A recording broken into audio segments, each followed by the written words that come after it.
Forward to the cloud. All Holly, we right, are so everyone. good. So without further ado, we've got the famous Miss Holly Mabery. We have been chatting you up and talking about you so much during our live stream this morning, and we are so thrilled to finally have you with us in person here and learning straight from you. Well, thank you so much for having me. I'm really excited to be here and hopefully provide some clarity to things that are a bit confusing.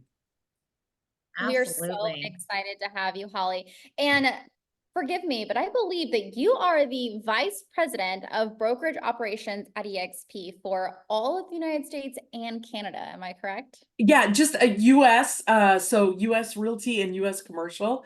US So I have Realty, a that's commercial. Gotcha. yeah, yeah, I've got a counterpart for East, which is Lauren Coleman. She's Vice President for East. I'm Vice President for West, and so we run in tandem to take care of all of you.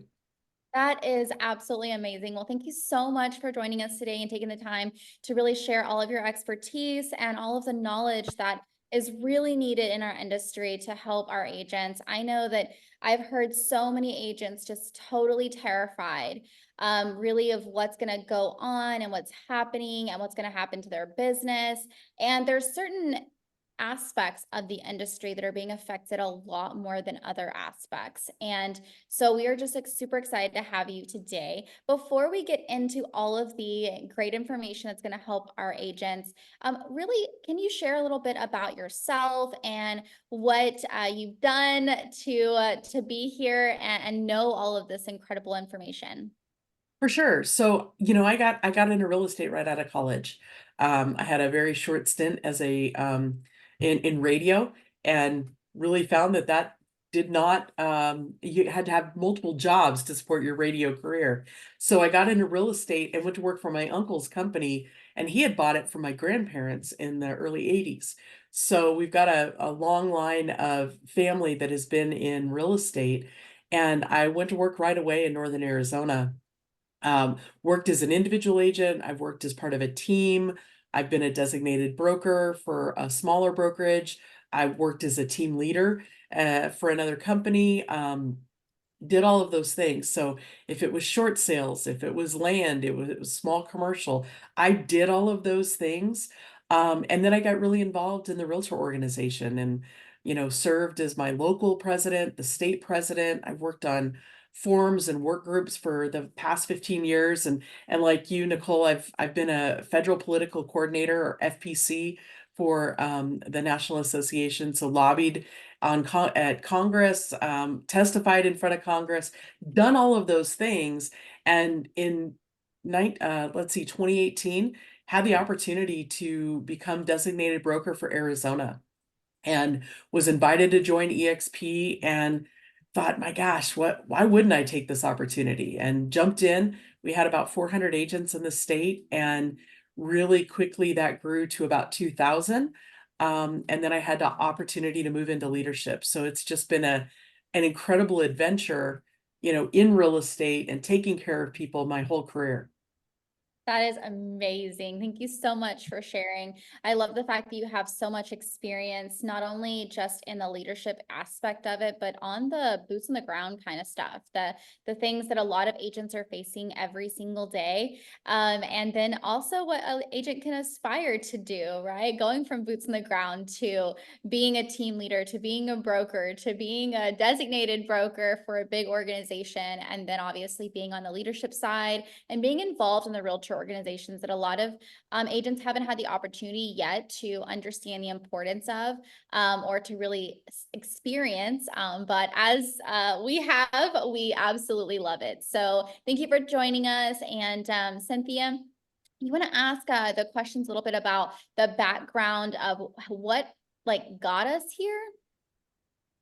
Yeah, Holly. So kind of take it away, like let's start from the beginning, right? Like what in the world happened? And, let's kind of move us forward into what we're experiencing and up against today. For sure. I think when you look at real estate, there's been a definite evolution to how we take care of clients and the focus there. And so if you go back to the 90s, we really had sub-agency where everybody worked for the seller. We really didn't have buyer representation until the mid 90s. And when that started to evolve and come forward, really we saw this a creation of a buyer broker agreement, basically working on behalf of someone, and that fiduciary duty and that evolution. Well, along those lines, we also had the technology rise where we saw MLS really go online, and that ability to communicate an unified offer of compensation. And that really became a rule from the National Association of Realtors. Well, fast forward to 2019, and the concern from some consumers was, hey, listing agent, you are forcing me to pay this fee to a buyer's agent that I've never seen. So I'm uncomfortable with that. And in that unilateral offer of compensation through the MLS, was there an antitrust violation? And that's where we saw the first lawsuits filed. We saw 3 filed, 2 in Illinois, 1 in Missouri. Missouri was the first to go to trial, which happened last October.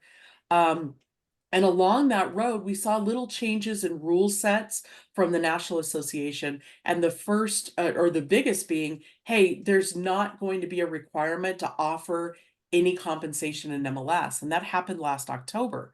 So in theory, in MLS, there's no offer of compensation required. You could offer 0.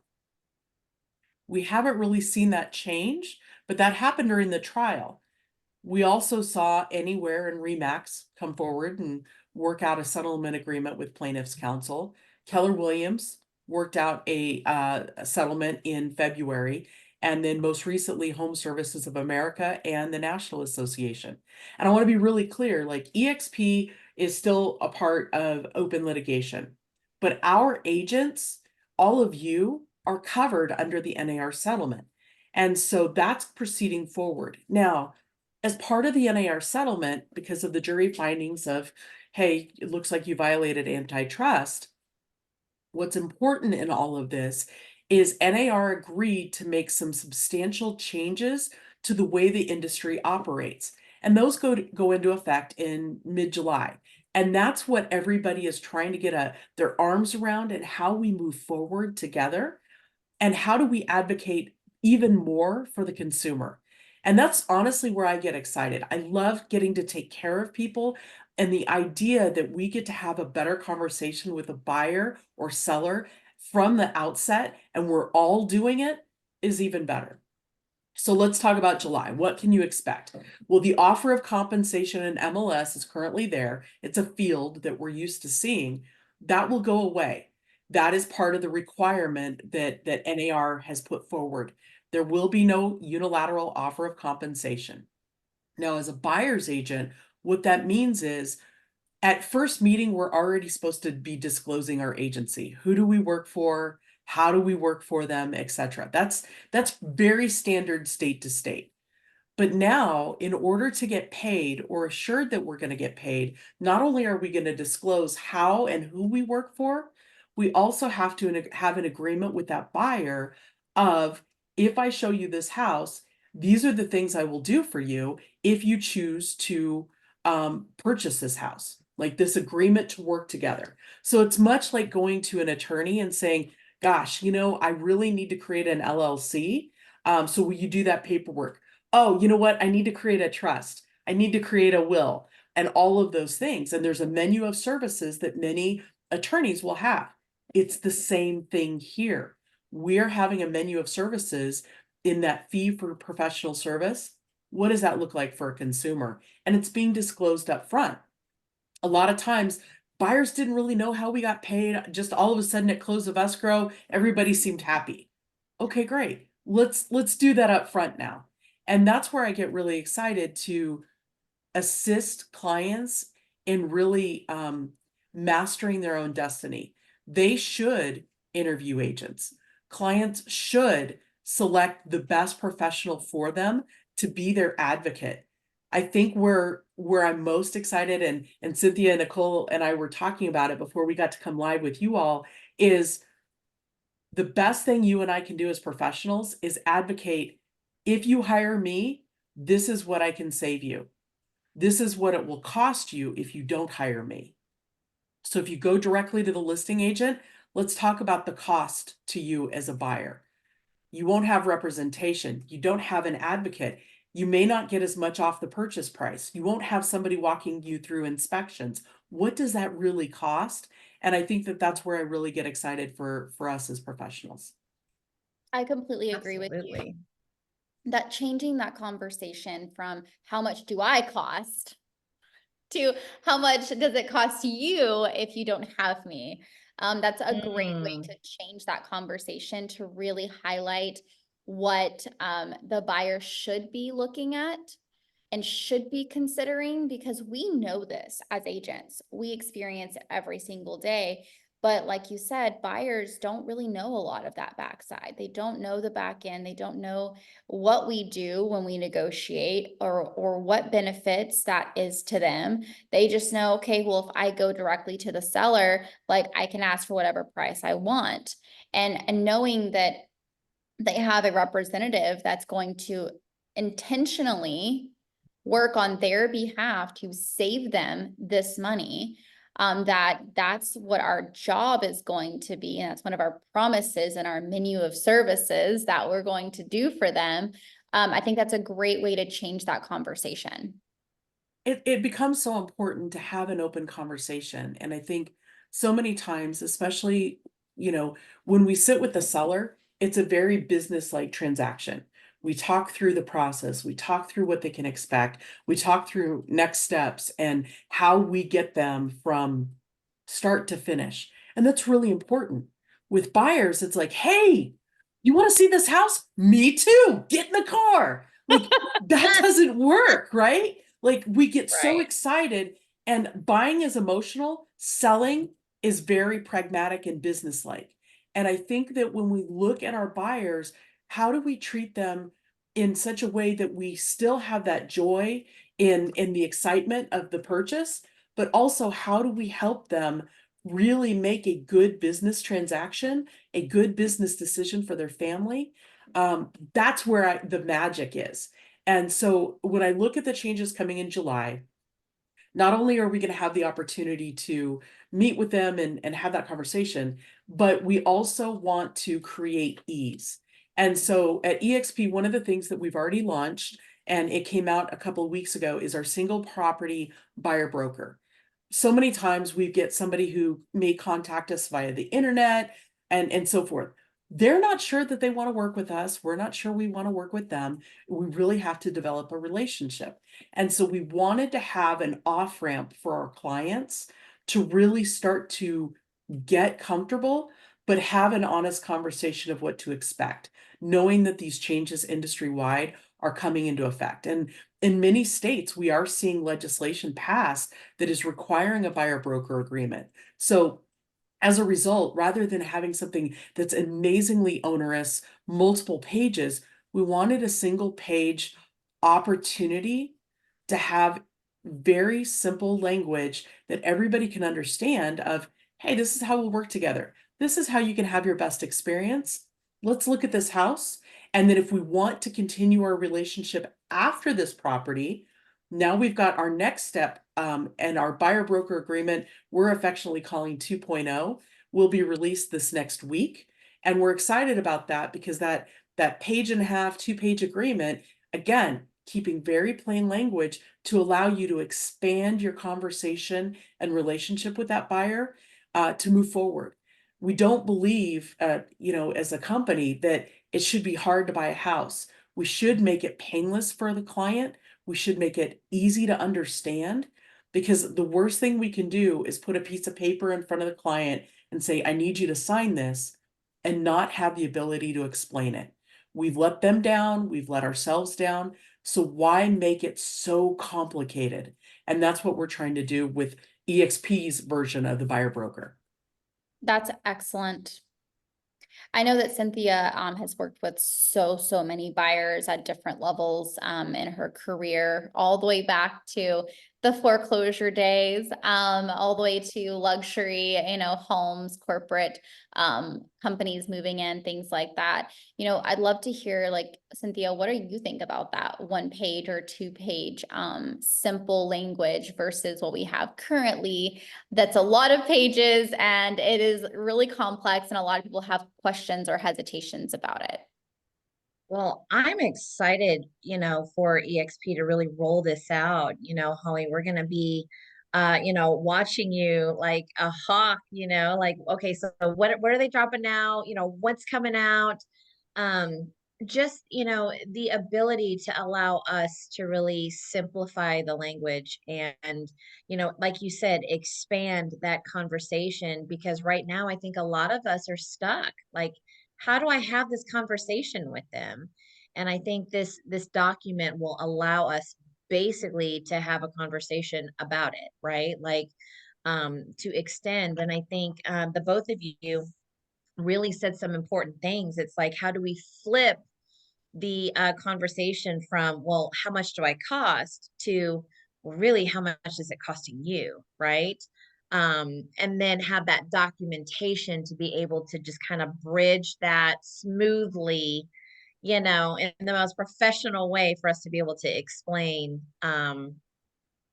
you know basically how to collect our compensation, how to represent them, how to help them make the best business transaction that they possibly can for their family, right, without losing the experience, of course. Absolutely. I think when you look overall, the best thing that we can do in being proactively pro-consumer is finding ways to meet them where they're at. And it doesn't matter what generation we're working with or where you're working in the US. The key to the kingdom is always going to be meeting the consumer where they're at and explaining something so simply that they understand it and it wraps them like a warm blanket. And the best professionals do that. What I loved personally in the short sale market, Cynthia, talking about back in the day, REOs and short sales, did all of those. I loved that professionals market because it allowed us to sit with a client and help them understand the process. And we took the care to walk people through, both on the buyer and seller side. And really, we were allowed to be their advocate. And that's where I see us going right now. This is a professionals market we're entering into, and the ability to explain the nuances of the strategic decisions. Because right now, it's not just about, hey, how cheap can I get the house? How fast can I get in the house? It's nuances of, okay, what does this look like for the way I live, the way I'm going to live in this property, how my life will continue to evolve, what repairs I can take on, I can't take on. What does that look like financing wise? Can I buy down? Should I buy down the interest rate? What inspections do I need to have or pregame? Um, and how will this allow me to interact with my family and my community long term? And I think that what I see out of buyers right now is they're not just buying for today, they're really buying for the next 3 to 5, 10 years. We're seeing statistics where many buyers are staying in their house in upwards of 12 plus years. My goodness, a lot can happen in somebody's lifetime. So how do we help support folks in that long haul? And then how do we have that communication strategy around, okay, let's set your negotiating strategy. Let's talk about price, let's talk about terms and conditions, and then how we interact when we go to a listing, when we go to an open house, what does that look like? And that's where a professional really shines because you get to have those conversations with your buyers in advance. Doesn't matter if they're referred to you or if they're a sign call, it's going to be an opportunity to have a longer term conversation and how you nuance that. And this is what I would say. Today is the best day to start educating people on how you work. And you can do that by little things. What I love that you both do so beautifully is your social media presence. You're breaking down, hey, this is what you can expect, buyer. This is what you can expect, seller. Why not be doing that now? Talk about, hey, this is how strategically you want to be thinking about buying a house this fall. These are nuances. And by doing that, you become this resource that folks can't live without. So by the time they meet you, oh my gosh, they feel like they know you because they've been watching your videos. And they don't have to be long. They could be 30 seconds, 60 seconds. Give people something they can put in their pocket and understand in such a way that it simplifies it. You become that trusted advisor because that's the market we're in. I completely agree with you. Being the trusted advisor is so important for them to understand that we are actually here for their best interest. And we have always had an opportunity to have that conversation, but we've never had a halt, right? Something where buyers are like, wait, I need to understand this more. Or a say, you know what, like legally, we have to disclose this new information that is going to affect them. And how do we have that conversation? I really feel like I was mentioning before, that I'm really excited about the opportunity to have that conversation, because I've had a ton of buyers and sellers asking me, so with all the things going on, like, what does this mean? It's amazing. Like, they're asking you, and all you have to do is lay out the information. It's not a sales pitch. It's not a choose me because I'm awesome. It's a, let me explain this to you. So this is what's happening. This is what you can expect. These are the things that you can move forward. And your next steps would be like, if you were to work with me, and it gives you an opportunity. It's like an open door. And it's so incredible that they're asking these questions. I've had the same thing with sellers. I've had them also asking questions. Okay, well, what does this mean? How is it going to affect the market? Are buyers still going to be buying? Like, all of these questions. And it's really incredible that now we get to have that additional conversation with our sellers, when we've always had a very detailed conversation with our sellers, but we can go even deeper now. And it just highlights that we are the trusted advisor. It highlights that we are educated. It highlights that we are going to provide these services to them, and that we're going to be excited on the journey with them, and that we are going to stand with them along these different things. But in the end, what is the real purpose of having a realtor when we never really had that opportunity before? And now we can tell them the purpose of having a realtor is for us to be able to be your advocate, to be able to save you as much money as possible, to ensure that the home has the minimal amount of repairs moving forward when you purchase it, so then you're at less risk. All of these things that we all just know, but a lot of buyers don't. It's really interesting when you look across the board. So let's talk about what things you can be having conversation with your seller with right now. If you are meeting with the seller, it becomes really important to talk about the changes, but also helping them be aware that the offer of compensation that they may be doing today, if you go take a listing, will go away in July, if the house is still there, of course. Now, what that means to them is the buyer may be asking for a way to finance the compensation that is owed to their buyer's agent. And so as a result, they'll be asking for that way to finance it in the form of a concession from the seller.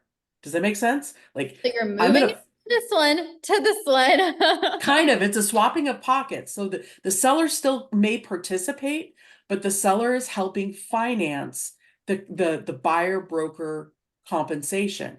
And so what that means, if I'm representing a buyer, I need to write in the purchase contract, seller to credit buyer, X amount, whatever that is, that the buyer says at close of escrow to buyer. Awesome. And then at close of escrow, I'm submitting my buyer broker agreement, so title or the escrow company knows what to pay me. Okay, great. That's no problem. But that allows folks who maybe are in a cash poor transaction, right? First time home buyers, things like that, FHA, that financing of the buyer broker fee is not part of the concessions that a seller might give for loan costs and closing costs. They're considered outside of. We've already heard from the GSEs and FHA that that's going to be an outlier. It's considered part of the package.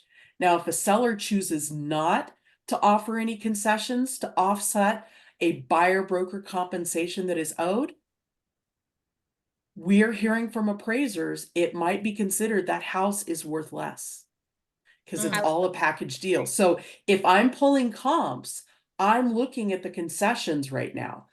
We know about 50% of all transactions have a concession piece. So it becomes really important that as a listing agent, I'm looking at, hey, what are the concessions here? How much was used? And we'll see those upgrades in MLSs as we go through the next 6 months together. Not all MLSs may have them by mid-July, but it becomes really important to understand, okay, did they buy down interest rate? Did they also do a buyer broker concession? Did they leave the washer and dryer? All of those things that we've traditionally done, really do that as part of your listing and your CMA. It's going to be really critical.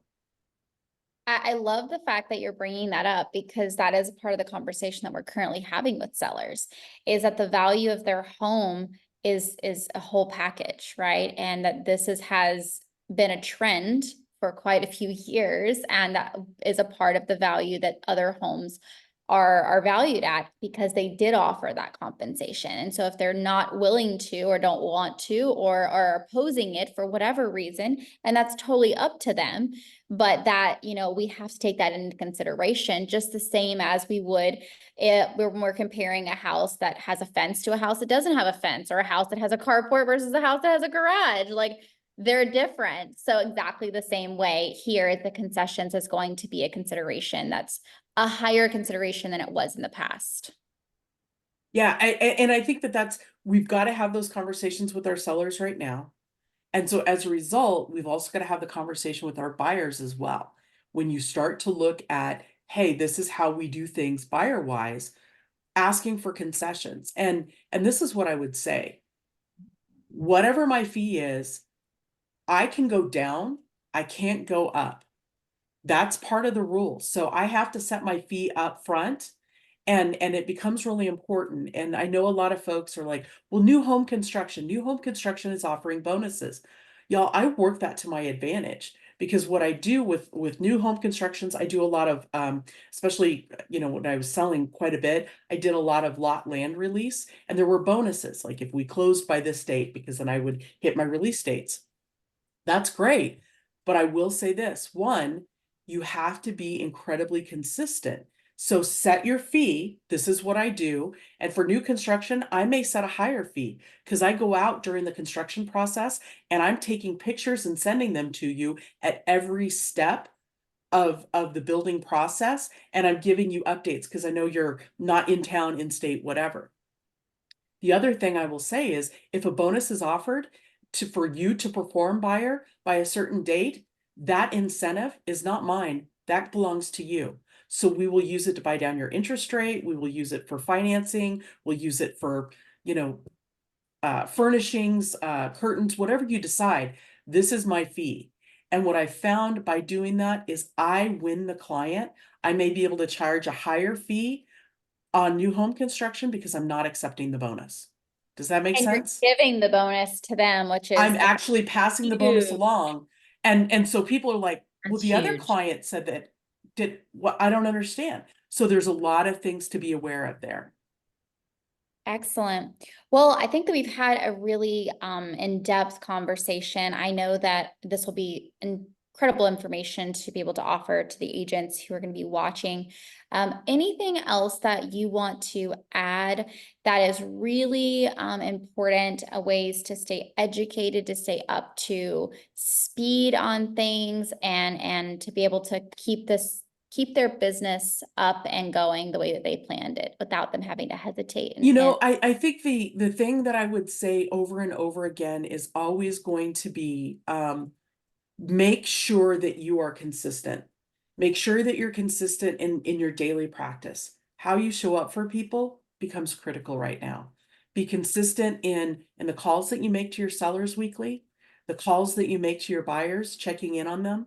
Those are going to be how you win and continue to move forward.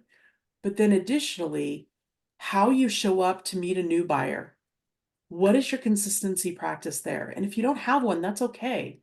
We're going to help you build that. So in the EXP Marketing Center, we've already put together buyer packets for you to be able to utilize as to, hey, why hire me as your agent? And one of my favorite scripts to use with buyers, if they're like, oh, I'm just shopping, I'm not sure when I'm going to buy, I'll always tell them, no problem. Please know that in our state, you get to choose your agent. And when you do, these are the forms that you'll sign. But until you choose your agent, anything you say will be used against you in a negotiation. And so if you walk into an open house, the agent there does not represent you, they represent the seller. So if you talk about, hey, we've got to be here by a certain date, or we just inherited all this money, that agent works for the seller. If you decide to buy that house, they don't have to represent you, and everything you shared may be used against you in that negotiation because now the seller knows. So just make sure that you are thoughtful in how you work forward and how you take care of your clients. That is Mm, excellent. I love it. I love it. I love it. People are that's gonna be like, you huge. mean what? And then starts I the whole know. conversation. Everyone's going to be replaying this again. What did she say? They're going to be writing it all down. Yeah, no, and I've used that script for years, and it has worked because it's the truth. You never want to give away something that would hinder your ability to negotiate. So, hey, when you choose your agent, this is what you're going to sign. I'm just setting the expectation, but until then, be careful. Mm, I be like it. I mindful, like it. be I like it. aware. I like that. Good Awesome. deal. Holly, thank you so very much for joining us today. It was such an honor, and we really appreciate Truly. all of your golden nuggets that you dropped today. And if there is anything that anyone here has questions or concerns, I know that Holly has already said that she'd be so open and happy to help answer any questions that y'all may have. So feel free to drop them in the comments. Feel free to message us directly, and we will get you in touch and make sure that any question that is concerning your business gets answered so then you can move forward. Absolutely. And she's also a part of our Trust Builders Network here. So you can also reach out to her via our group. And honestly, Holly, we just appreciate your leadership. I mean, you've done everything in the real estate journey, and you've honestly, it sounds like you've just really excelled at all of it. And so we appreciate your leadership, your communication, your knowledge, and just your ability to explain everything so clearly for us. Like, honestly, I have so much more hope going forward. Then we You did our know, job today. We did oh, good. we did. Thank you so much.